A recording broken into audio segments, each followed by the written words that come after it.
জিহাদের ময়দানে চলো,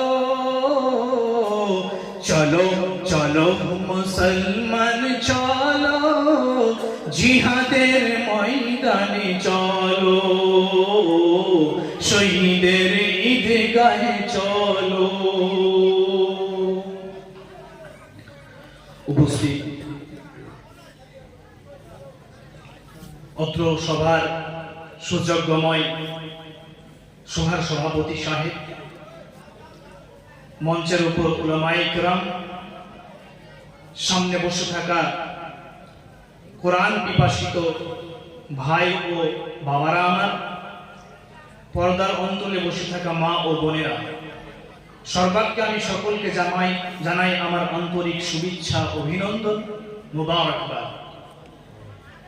প্রিয় সুধী মণ্ডলী, আজকে আমি আপনাদের সামনে পবিত্র আল কোরআন থেকে একটি সূরার 5খানা আয়াত তিলাওয়াত করেছি, আর একটি সূরার একটি ছোট্ট ক্ষুদ্রতম আয়াতের অংশ তিলাওয়াত করেছি। উক্ত আয়াতগুলিকে সামনে রেখে আমি আমার আজকের বিষয়বস্তু ইতি করব ইনশাআল্লাহ।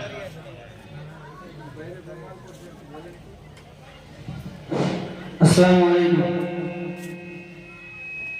জাগুল সাহেবকে অনুরোধ করছি, আপনি আপনার চায়ের দোকানটা বন্ধ করুন, মহিলারা বসবে, আপনি দয়া করে আপনার দোকানটা বন্ধ করে দিন। এবং যিনারা পিছনে দাঁড়িয়ে আছেন, বারবার বলবো বক্তা সাহেব ডিস্টার্ব হবে, খারাপ দেখাবে, আপনারা নিজ নিজ বিবেচনা করে নিজ নিজ স্থান গ্রহণ করুন।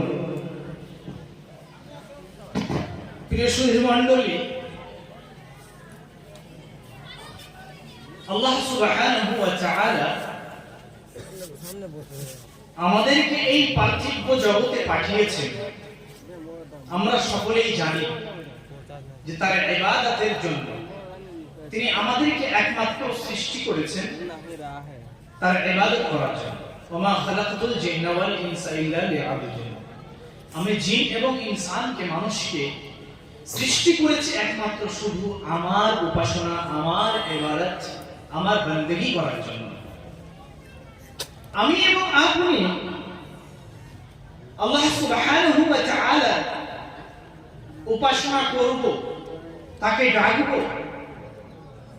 ডাকার, উপাসনা করার, সালাত আদায় করার প্রত্যেকটা ইবাদতের খাতিরে আমাকে এবং আপনাকে জানতে হবে।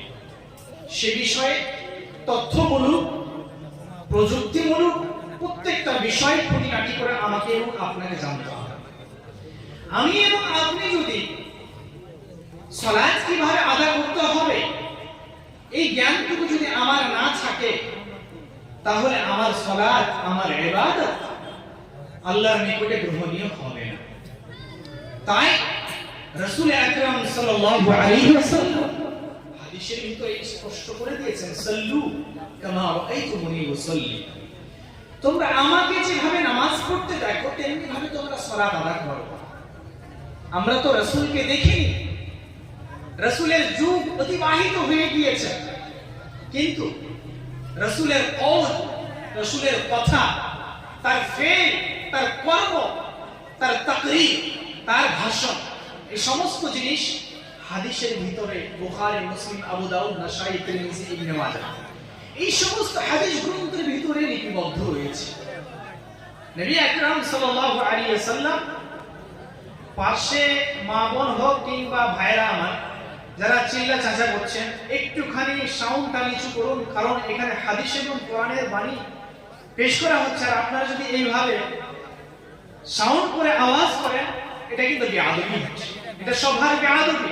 অতএব আমার পক্ষ থেকে বিশেষভাবে আমি অনুরোধ রাখছি, আপনার নিজের জবানটাকে অন্তত পক্ষে এখন চেন মেরে দেন, চেন লাগিয়ে দেন। প্রিয় সুধী মণ্ডলী, বলছিলাম ইবাদত করতে গেলে আমাকে এবং আপনাকে জানকারি করতে হবে, তথ্য জানতে হবে যে আমি সালাতে মসজিদে প্রবেশ করব কিভাবে, মসজিদে ঢোকার প্রবেশের আগে আমাকে কি করতে হবে, ডাইরেক্ট গিয়ে আমি তাশাহুদে বসবো, ডাইরেক্ট গিয়ে আমি ইমামের সাথে নামাজ চালু করে দেব।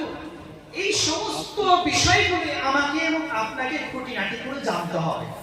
আর জানবো কিভাবে? প্রমাণ সহকারে জানতে হবে।